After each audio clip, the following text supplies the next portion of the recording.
Bismillahirrahmanirrahim. Assalamualaikum warahmatullahi wabarakatuh. Alhamdulillahi rabbil alamin.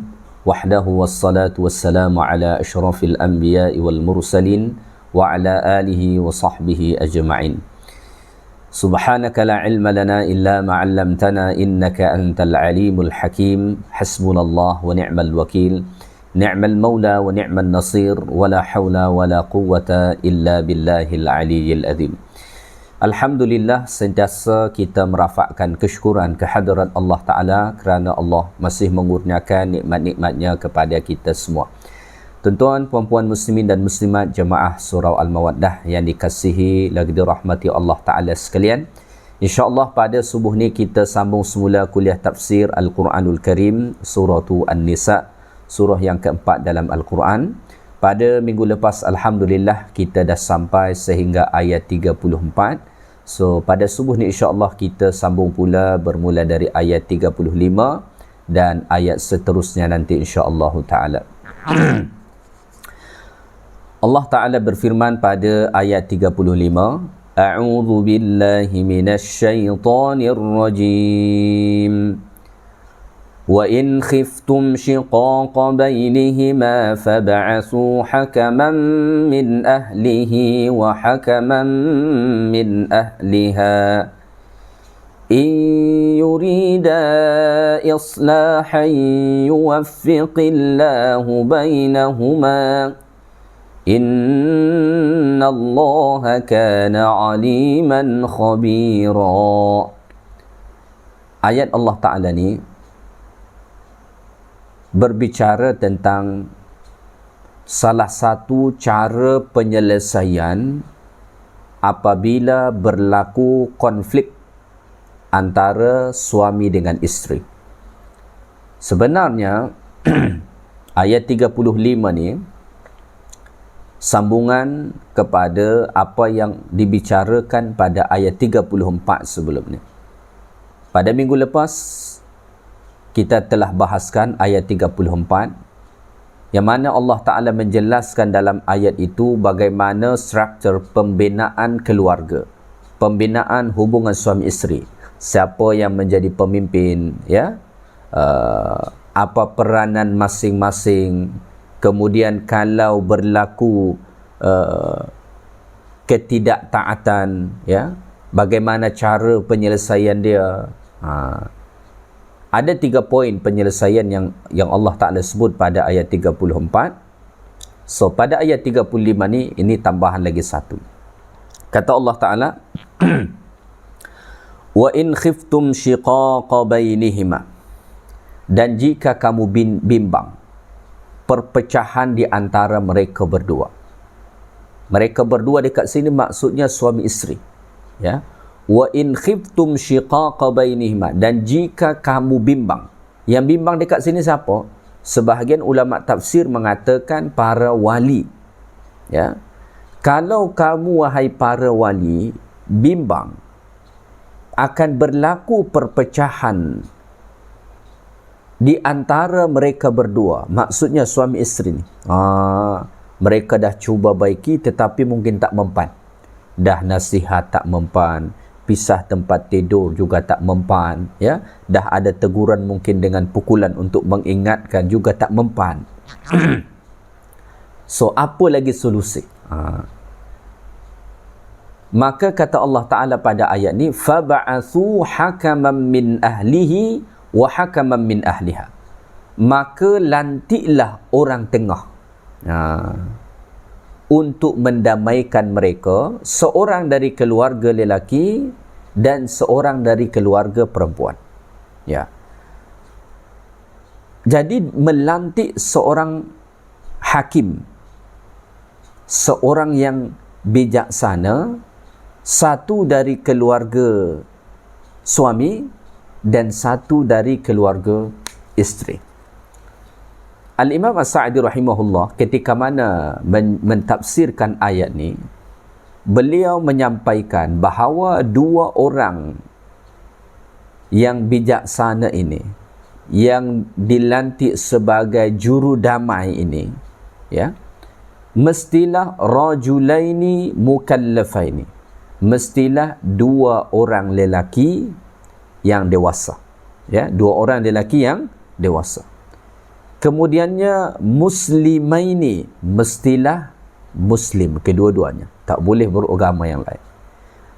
Adalaini, mestilah kedua-duanya adil. Jangan sampai dia memihak kepada salah satu, mesti adil. Aqilaini, mestilah kedua-duanya cerdik. Jangan sekadar lantik saja tapi dia tak cerdik, tak tahu apa. Ya, ya'rifani ma bainaz zawjaini. Yang paling penting juga, mereka ada pengetahuan tentang hubungan suami isteri. Jangan lantik pula seseorang yang belum berkahwin. Ya, orang yang belum berkahwin, mungkin dia boleh baca tentang perkahwinan, mungkin sahaja dia membaca kitabun nikah, tetapi orang yang sudah berkahwin pasti lebih bijak, pasti lebih tahu tentang seluk-beluk perkahwinan. Ya. Wa ya'rifanil jam'a wat tafriq, dan mereka juga yang dua orang ini mestilah dua orang yang mengetahui, ada ilmu mereka macam mana nak menyatukan dan bagaimana pula kalau mesti berpisah. Mesti ada ilmu tu. Wa hadha mustafadun min lafzi al-hakam. Ini difahami, kata Al-Imam As-Sa'di, dari perkataan hakaman. Allah Ta'ala sebutkan faba'athu hakaman. Maka lantiklah hakaman. Hakaman itu memberi makna yang tadi, iaitu dua orang lelaki sudah dewasa, muslim, adil, cerdik, tahu tentang hubungan suami isteri, tahu bagaimana untuk menyatukan, dan tahu pula bagaimana kalau mesti berpisah. Li'annahu la yasluhu hakaman illa man ittasafa bitilka sifat. Kata Al-Imam As-Sa'di, kerana tidak sesuai dikatakan hakaman kalau tidak mempunyai sifat-sifat yang tadi. Maka ini cara penyelesaian. Cuma mungkin yang menjadi persoalan, adakah ini mesti daripada keluarga suami dan isteri? Para ulama kita mengatakan, setengah ulama kita mengatakan tak mesti. Jadi sebenarnya walaupun bukan dari keluarga suami dan isteri boleh. Kalau mungkin hari ini kita ada mahkamah, maka di mahkamah sebelum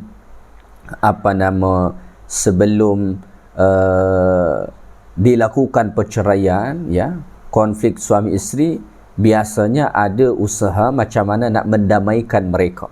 Ya, boleh. Tetapi para ulama mengatakan, Allah Ta'ala sebut dekat sini hakaman min ahlihi wa hakaman min ahliha, iaitulah seorang yang bijaksana daripada keluarga suami dan isteri. Ditekankan dekat sini daripada keluarga kerana ada beberapa alasan. Yang pertama, yang paling tahu tentang suami isteri ni adalah tentu keluarga mereka. Boleh orang lain boleh, tetapi yang paling tahu karakter mereka, sifat mereka, tentu keluarga mereka sendiri, yang hidup lebih lama dengan mereka, tahu daripada kecil bagaimana, ya, bagaimana emosinya, bagaimana sikapnya. Tentu keluarga yang lebih tahu, ya. Kemudiannya apa lagi? Antara hikmahnya, kata para ulama, supaya konflik rumah tangga ini tidak diketahui oleh orang ramai. Biarlah keluarga yang tahu. Itu sebabnya diambil daripada keluarga suami dan diambil daripada keluarga isteri. Sehingga kan masalah ini cukuplah keluarga sahaja yang tahu. Tak perlu semua orang tahu. Ni kadang-kadang apabila ada konflik rumah tangga, satu negara tahu, satu dunia tahu. Sepatutnya tak perlu. Kalau boleh diselesaikan dalam kalangan keluarga sendiri, tentu itu akan lebih baik. So itu beberapa hikmah yang disebut para ulama kita, kenapa Allah tekankan dekat sini orang tengah ini ataupun orang yang bijaksana ini satu dari keluarga suami dan satu daripada keluarga isteri, ya. Kemudian Dekat sini Allah Ta'ala perintahkan, faba'athu, maka lantiklah, utuslah. Al-Imam Asy-Syafi'i rahimahullah, beliau memandang perintah dekat sini menunjukkan perintah wajib.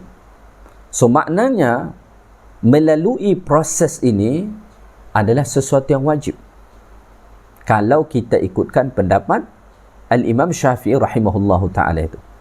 Maka tak boleh terus ambil keputusan bercerai, mesti lalui dulu proses ini. Ya. Baik, kemudiannya Allah Ta'ala sebut, yurida islahan yuwaffiqillahu bainahuma. Jika kedua-dua orang tengah tadi, yang satu daripada keluarga suami dan satu daripada keluarga isteri, ya, ikhlas bertujuan untuk mendamaikan mereka berdua, suami isteri tadi, nescaya Allah Ta'ala akan beri taufik kepada suami isteri itu, ya, untuk berpakat baik. Ya, kata Allah Ta'ala, kalau dua orang tengah yang dilantik tadi, satu daripada keluarga suami dan lagi satu daripada keluarga isteri itu, mereka memang betul-betul ikhlas, tulus mereka nak mendamaikan suami isteri yang tengah bergaduh tadi tu, maka yuwaffiqillahu bainahuma, Allah Ta'ala akan memberi taufik kepada suami dan isteri yang sedang bergaduh tu untuk kembali menyatu atau memilih jalan yang terbaik. Ya, Masya Allah. Para ulama mengambil pengajaran daripada sini bahawa niat yang baik itu selalu mendatangkan perkara terbaik. Maka apapun yang hendak kita lakukan, awalilah dengan niat yang baik. Allah sebut dekat sini, kalau dua orang tengah tadi niat ikhlas, baik, tulus niat mereka, memang hanya nak mendamaikan, maka Allah akan beri taufik kepada suami isteri itu untuk memilih jalan yang terbaik. Maka dalam hidup kita pun begitu. Ya, kalau segala sesuatu itu kita mulakan dengan niat yang baik, ikhlas kerana Allah, bukan niat-niat yang lain, insya-Allah Allah Ta'ala akan kurniakan taufik untuk menjayakan apa yang kita niatkan. Itulah betapa pentingnya niat dalam agama, dan niat itu sesuatu yang amat bernilai di sisi Allah Subhanahu wa Ta'ala. Ya, niat yang baik akan menghantar kita kepada kebaikan, manakala niat yang buruk pula akan menghantar kita kepada keburukan. Maka sentiasalah tanamkan niat-niat yang baik dalam hati kita, insya-Allah Allah Ta'ala akan sentiasa datangkan kebaikan. Jangan simpan niat-niat yang buruk dalam hati kita kepada siapa pun, kerana itu akan mendatangkan keburukan kepada kita.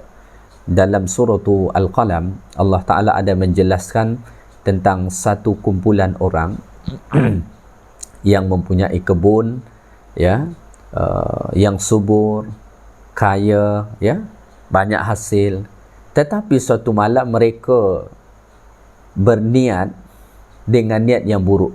Apa niat mereka yang buruk tu? Mereka kata, esok cepat kita pergi ke kebun, ya, sebelum matahari terbit. Supaya apa? Supaya orang miskin tak nampak kita. Sebab kalau mereka nampak kita, maka mereka akan minta hasil kebun kita.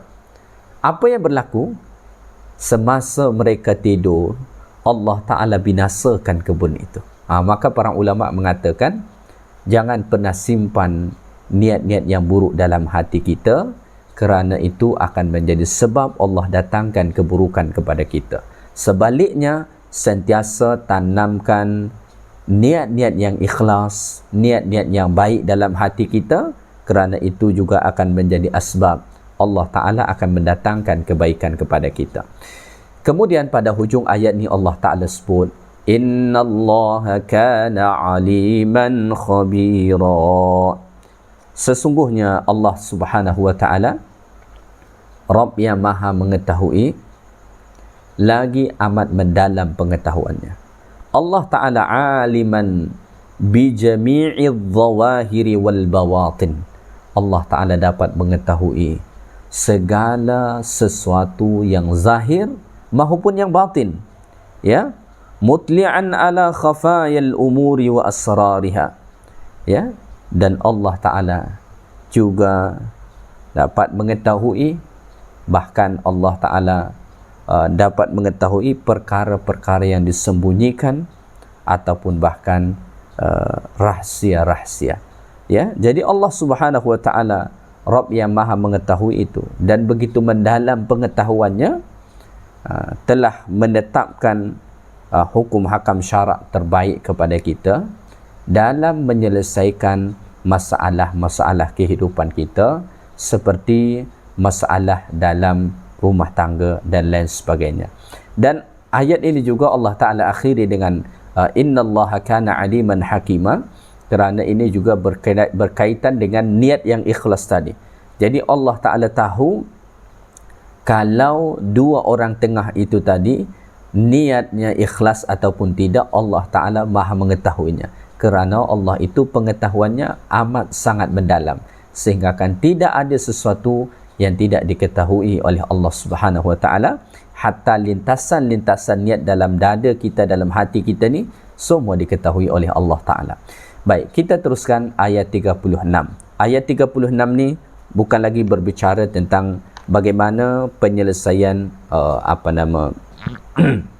konflik dalam rumah tangga, tetapi ini Allah Ta'ala menjelaskan kepada kita ada 13 poin kebaikan yang perlu untuk sama-sama kita lakukan. Allah Ta'ala berfirman, wa'budullaha wa la tusyriku bihi syai'a wa bil walidaini ihsanan wa bidhil qurba wal yatama wal masakini والجار ذي القربى والجار الجنب والصاحب بالجنب وابن السبيل وما ملكت أيمانكم إن الله لا يحب من كان مختالا فخورا. Ya, pada ayat 36 ni Allah Ta'ala menjelaskan kepada kita ada sebanyak 13 poin, ya, yang perlu untuk sama-sama kita lakukan. Yang pertama, wa'budullah.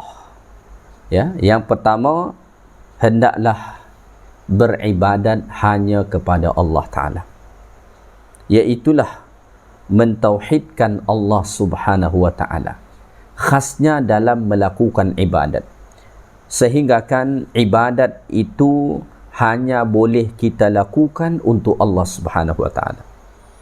Ya, maka apabila kita sembahyang, kita membaca doa iftitah. Salah satu kandungan doa iftitah ialah kita membaca inna salati wa nusuki wa mahyaya wa mamati lillahi rabbil alamin. Ya, sesungguhnya salatku, ibadatku, hidupku dan matiku untuk Allah Rabb sekalian alam. Ya, maka dalam beribadat hanya boleh kita lakukan untuk Allah. Dalam surah Al-Fatihah kita pun sentiasa menyatakan kepada Allah, iyyaka na'budu, hanya kepadamu kami beribadat. Maka dalam melakukan amal-amal ibadat, dalam melakukan ketaatan kita kepada Allah Ta'ala, maka ikhlaskanlah dia, murnikanlah dia hanya untuk Allah Subhanahu wa Ta'ala. Ini yang pertama. Yang keduanya ialah wala tusyriku bihi syai'a. Ini lawan daripada tauhid. Ya, kalau tadi mentauhidkan Allah, ni wala tusyriku bihi syai'a. Jangan pernah mensyirikkan Allah. Jangan pernah engkau sekutukan Allah Ta'ala syai'a, walau dengan sesuatu apapun. Ya, sama ada syirik itu syirik yang besar ataupun syirik yang kecil. Ya, la mulkan wala nabiyan wala waliyan wala ghairihim minal makhluqin. Jangan pernah syirikkan Allah dengan raja, dengan nabi, dengan wali, ya, dengan makhluk-makhluk yang lain. Alladzina la yamlikuna li anfusihim naf'an wala darra wala mautan wala hayatan wala nusyura. Yang mana semua selain Allah Ta'ala tu, mereka tidak ada kuasa untuk mendatangkan manfaat ataupun menolak mudarat daripada diri mereka sendiri. Maka jangan pernah mensyirikkan Allah. Ya, sama ada syirikul akbar, syirik besar, iaitulah mungkin menyembah kepada selain Allah ataupun mungkin meminta kepada selain Allah, maupun syirkul asghar. Syirkul asghar ni termasuklah sifat riak, ya, dalam melakukan ibadat. Dia melakukan ibadat tetapi tujuan dia nak menunjuk kepada orang. Tujuan dia supaya orang puji dia, supaya orang sanjung dia. Jangan pernah buat itu. Ya, itu poin yang kedua. Yang ketiga, Allah Subhanahu wa taala sebut wabil walidaini ihsana, dan berbuat baiklah kepada kedua ibu bapa. Ya. Ihsan, berbuat baiklah kepada kedua ibu bapa. Al-walidaini. Allah Subhanahu wa taala sebut perkataan walidaini. Kalau dalam konteks berbakti kepada orang tua, Allah Ta'ala sentiasa sebut walidain. Tetapi kalau dalam konteks pembahagian harta pusaka, itu Allah Ta'ala sebut dengan abuwaini. Kedua-dua perkataan itu, dalam terjemahan bahasa Melayu, sama-sama kita terjemah ibu bapa. Tetapi penekanan dia sebenarnya berbeza. Ya. Kalau walidaini, maka itu berasal dari kata walada. Walada artinya adalah melahirkan. Ya. So, siapa yang melahirkan? Ayah atau ibu? Yang melahirkan adalah ibu.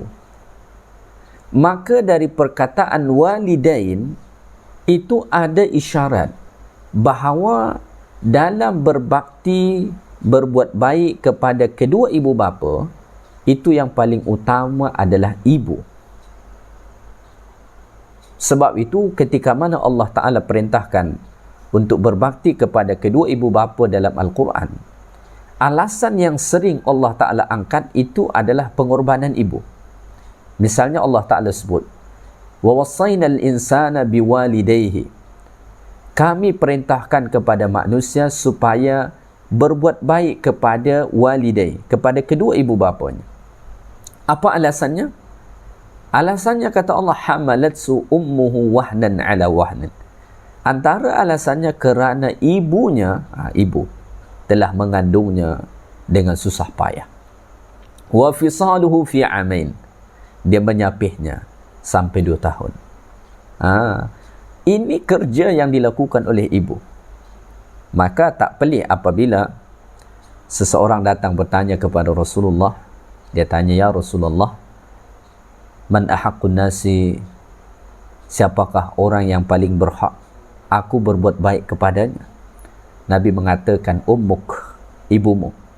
Dia tanya lagi, siapa lagi wahai Rasulullah? Ummuk, ibumu. Dia tanya, siapa lagi wahai Rasulullah? Ummuk, ibumu, kata Nabi, sampai 3 kali. Lepas tu baru Nabi kata abuk, ayahmu.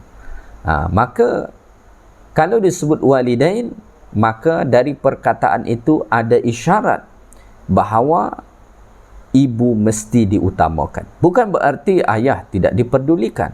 Ayah pun besar dia punya pengorbanan. Tetapi kenapa ibu diutamakan? Kerana ada pengorbanan daripada ibu yang tak pernah dapat diberikan oleh ayah. Melahirkan, mengandung, hanya ibu dapat lakukan, ayah tak mungkin. Melahirkan, hanya ibu yang melakukan, hanya ibu yang menjalani, ayah tak mungkin. Menyusui, hanya ibu yang melakukan, ayah tak mungkin. Tetapi peranan ayah begitu banyak mampu dilakukan oleh isteri. Kita menemukan dalam kalangan masyarakat kita, ada isteri, ya, ada seorang wanita, dia punya anak, dia boleh melakukan peranan selelaki, misalnya mencari nafkah, ya, bertanggungjawab, menyediakan tempat tinggal dan lain-lain sebagainya. Jadi peranan kita sebagai lelaki itu boleh dilakukan wanita. Ramai wanita yang mampu melakukannya.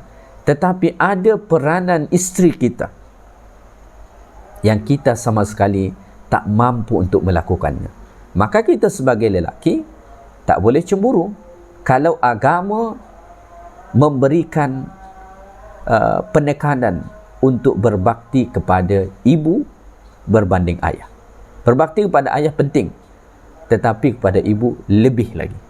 Ya. Wabil walidaini ihsana, dan berbuat baiklah kepada kedua ibu bapa. Berbuat baik kepada kedua ibu bapa ni banyak cara dia. Ya. Ada kalanya bil qaul, dengan ucapan. Maka Allah sebut dalam Quran, wa qul lahuma qawlan karima. Ucapkan kata-kata yang baik pada mereka. Ada kalanya dengan perbuatan. Perbuatan ni macam mana? Perbuatan ni kita menampakkan akhlak yang baik kepada mereka. Mungkin dia sedang sakit, kita tolong dia berjalan. Mungkin dia tak mampu berjalan, kita angkat dia. Mungkin dia tak mampu pergi beli air, kita bawa dia. Mungkin dia tak mampu lagi membersihkan kotoran dia, kita bersihkan. Itu dengan perbuatan. Yang ketiga, kita boleh berbakti kepada mereka juga dengan harta kita. Ya, sebahagian orang kadang-kadang memandang berbuat baik kepada kedua ibu bapa tu hanya dengan harta. Banyak mereka yang begitu berbangga kalau dia dapat memberikan wang ringgit kepada kedua ibu bapa dia. Sebenarnya, sungguh bukan itu sahaja cara berbakti kepada kedua ibu bapa. Ucapan kita yang baik, ya, perbuatan kita yang baik, kadang-kadang mengalahkan wang ringgit. Kerana ada anak-anak, oleh kerana dia dapat beri wang ringgit kepada kedua ibu bapa dia, lalu dia tidak berakhlak dalam tutur kata, lalu dia tidak berakhlak dalam perbuatan kepada mereka, kerana hati dia merasa, aku dah bagi wang, aku dah bagi harta, aku dah bagi makan, aku dah bagi tempat tinggal. Wallah, bukan ini yang dikatakan berbuat baik kepada kedua ibu bapa. Terlalu banyak ayat Al-Quran dan hadis-hadis Nabi sallallahu alaihi wasallam yang menekankan perkara ini kepada kita. Baik. Wa bil walidaini ihsana. Berbuat baiklah kepada mereka. Maknanya kita dilarang daripada berbuat buruk kepada mereka. Bahkan Al-Imam As-Sa'di rahimahullah mengatakan, kita bukan sekadar dilarang berbuat buruk kepada kedua ibu bapa kita, bahkan kita dilarang tidak berbuat baik kepada mereka. Ya, maksud tidak berbuat baik itu macam mana? Ya, mungkin ada orang dia tak jahat kepada kedua mak dia. Dia memang kata-kata dia memang tidak ada mengucapkan kata-kata yang kasar. Perbuatan dia mungkin tidak ada perbuatan yang buruk kepada kedua ibu bapa dia, tapi dia diam senyap, tak berbuat baik. Memang dia tak buat buruk, tapi juga tak berbuat baik. Ini pun dilarang. Ini pun dilarang. Dia pergi merantau, dia duduk senyap je, tak pernah tanya khabar kedua mak ayah, ya, tak pernah hantar sesuatu kepada mereka, tak pernah dia pergi tengok. Ini pun salah, kata Al-Imam As-Sa'di rahimahullah. Ya, jadi kita dilarang berbuat buruk kepada kedua ibu bapa kita, dan juga kita dilarang tidak berbuat baik kepada mereka. Jadi mesti berbuat baik kepada kedua ibu bapa kita. Baik, seterusnya, ya, yang keempat, wa bidzil qurba, dan berbuat baiklah kepada kaum kerabat. Ya, siapa kaum kerabat kita ni? Orang yang mempunyai hubungan yang dekat, hubungan darah dengan kita. Ya, termasuk adik-beradik kita. Buat baiklah dengan mereka. Ya, berbuat baik dengan mereka. Berbuat baik dengan adik-beradik ni pun banyak cara. Banyak cara. Tak mesti dengan harta. Setengah orang kadang-kadang menghadkan berbuat baik ini dengan memberi wang, memberi harta dan sebagainya. Tidak. Berbuat baik kepada mereka termasuklah dengan tutur kata, dengan bahasa lisan kita dan bahasa perbuatan kita. Tunjukkan kita care dengan dia. Berkata-katalah dengan dia dengan kata-kata yang baik. Dan kalau mungkin ada lebihan rezeki, bagi kepada dia. jemput dia makan dan lain sebagainya. Ya. Ini kadang-kadang kebaikan yang banyak dilupakan oleh orang. Bila dah besar-besar, ada keluarga masing-masing, berkahwin, ada anak masing-masing, kadang-kadang hubungan adik-beradik hanya tinggal kenangan masa dahulu. Ya, hanya tinggal kenangan masa dahulu, semasa kecil-kecil. Hari ini mereka sudah hidup dengan masing-masing, tidak saling peduli. Islam tidak mengajarkan kita begitu. Islam tidak mengajarkan kita begitu. Sampai bila-bila dia adalah orang yang dekat dengan kita. Al-qurba maknanya dekat. Kenapa dekat? Kita berasal dari rahim yang sama. Darah yang mengalir dalam tubuh badan kita ni sama. Maka jangan mudah merosak, memutus hubungan kita dengan adik-beradik kita. Ingat, darah yang ada dalam diri kita ni yang mengalir ni, itu juga darah yang mengalir dalam tubuh badan dia. Mak dan ayah kita sama. Maka berbuat baiklah kepada mereka dengan cara apa sekalipun yang kita mampu. Ya. Baik, seterusnya yang kelima, wal yatama. Berbuat baiklah kepada anak-anak yatim. Ya, berbuat baik kepada mereka boleh dengan harta, boleh dengan ucapan, boleh dengan kasih sayang, boleh dengan perhatian. Kalau kita perhatikan ayat ni, Allah mendahulukan bidzil qurba daripada anak yatim. Maka para ulama mengatakan berbuat baik kepada ahli keluarga kita tu, kepada kaum kerabat kita tu, lebih utama berbanding berbuat baik kepada anak yatim. Ini bukan berarti kita nak meninggalkan salah satu, tidak. Tetapi kalau di-compare, maka berbuat baik kepada ahli keluarga kita, maksudnya orang kaum kerabat kita yang dekat ni, termasuk tadi seperti adik-beradik kita, itu lebih utama, lebih ditekankan berbanding kepada anak yatim sekalipun. Ya.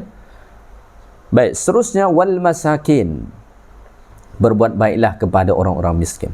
Islam hadir itu sebagai agama yang amat memperhatikan orang-orang susah. Ya. Sangat memperhatikan orang-orang susah dan orang-orang lemah. Kalau yatim itu lemah kerana ayah dah tak ada. Orang miskin, dia lemah kerana dia tidak ada pendapatan yang cukup.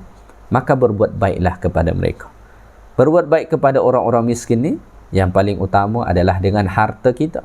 Tolong dia dengan harta kita kerana dia hidup dalam kesusahan.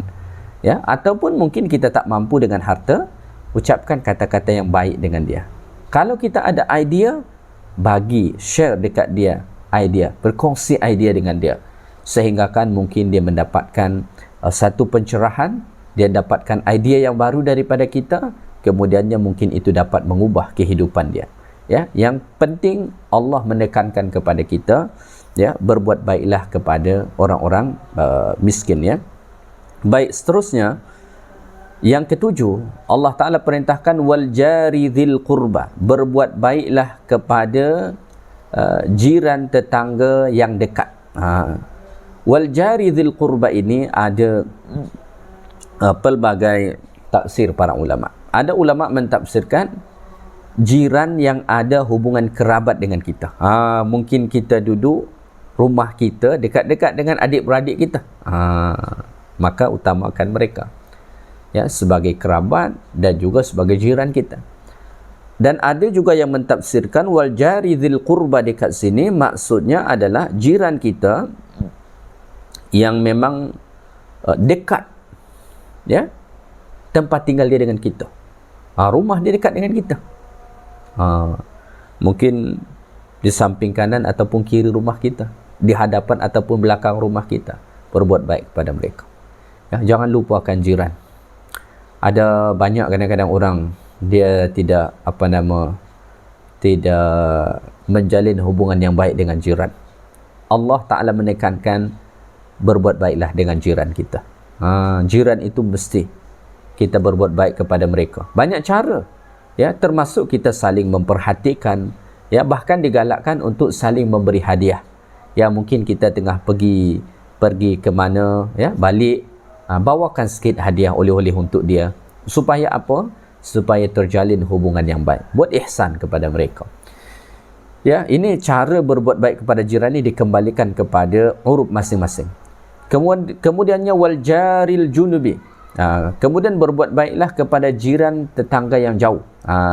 Jiran tetangga yang jauh ni ada juga yang mentafsirkan jiran yang tidak ada hubungan kerabat dengan kita, ataupun jiran yang memang rumah dia lebih jauh daripada rumah kita, mungkin agak berjarak sikit. Yang jelas dekat sini Allah Ta'ala menekankan supaya kita berbuat baik kepada jiran kita sama ada dekat ataupun jauh. Tapi dekat sini Allah Ta'ala mendahulukan jiran yang dekat baru jiran yang jauh, menunjukkan bahawa yang paling utama adalah berbuat baiklah kepada jiran yang paling dekat pintu rumahnya dengan rumah kita. Baru kemudian jiran yang jauh. Jangan sampai berlaku ada orang buat kenduri kahwin, jiran dia tak jemput, yang dia jemputkan kawan dia yang jauh. Orang pun hairan, siapa yang datang ni? Jiran depan tak jemput, jiran dekat samping tak jemput, jiran dekat belakang tak jemput.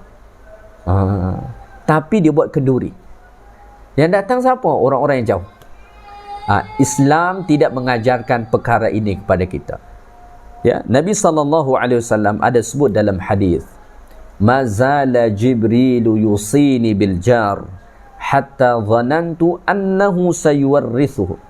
Ya, Nabi mengatakan Jibril tidak berhenti memberi wasiat kepadaku sehingga aku menyangka, kata Nabi SAW, bahawa jiran itu akan mewarisi kita kalau kita meninggal. Oleh kerana sering malaikat Jibril mengingatkan Nabi perihal jiran ni, sampai-sampai Nabi ingat kalau kita meninggal, jiran kita jadi waris kita. Ini menunjukkan bahawa betapa penting kita berbuat baik kepada jiran. Ya. Baik, seterusnya yang ke-9 Allah Ta'ala sebut wasahibi bil jambi. Ya. Dan berbuat baiklah kepada rakan sejawat. Wasahibi bil jambi ni ada juga pelbagai tafsir. Ada yang mentafsirkan sebagai kawan dalam permusafiran. Ya, kita pergi musafir, kita ada kawan. Ada yang mentafsirkan wasahibi bil jambi ni rakan sejawat, kawan secara am. Dan ada juga yang mentafsirkan wasahibi bil jambi sebagai isteri. Ya. Apapun tafsiran itu, sama ada kawan semasa bermusafir ataupun rakan sejawat ataupun isteri, ketiga-tiga tafsiran ini boleh kita terima. Kerana isteri pun selain dia sebagai pasangan kita, dia adalah kawan bagi kita. Maka Quran itu selalu membahasakan isteri sebagai sahibah. Sahibah itu sahabat, rakan, ya, partner. Maka isteri itu mesti diperlakukan seperti kita dengan rakan sejawat, dengan kawan. Berbuat baiklah kepada mereka. Ya. Seterusnya yang ke-10. Ya, yang ke-10 wabnis sabil, berbuat baiklah kepada orang yang bermusafir yang terlantar. Pada masa dahulu musafir itu begitu susah. Banyak orang tak cukup bekal makanan, tak cukup bekal minuman. Maka agama menggalakkan supaya berbuat baik kepada mereka. Mungkin konteks orang musafir zaman dulu dengan sekarang begitu jauh berbeza. Ya, kenapa? Kerana pada hari ini kalau orang musafir cenderung dia sudah dalam keadaan yang baik, ya, kenderaan yang bagus, ya, wang yang cukup dan lain sebagainya sudah tersedia. Pada masa dahulu orang bermusafir itu amatlah sukar, sehingga kan agama pun memberikan keringanan kepada orang-orang yang bermusafir.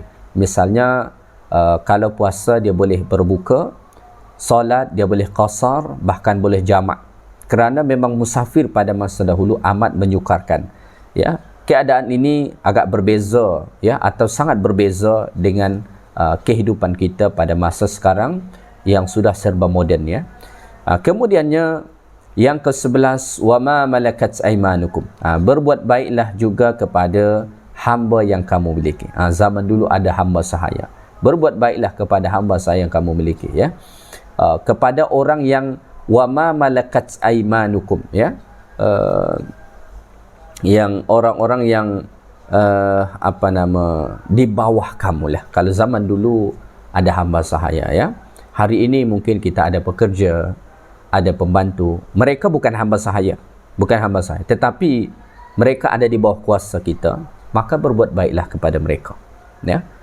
Kemudiannya yang ke-12 dan yang ke-13, innallaha la yuhibbu man kana mukhtalan fakhura.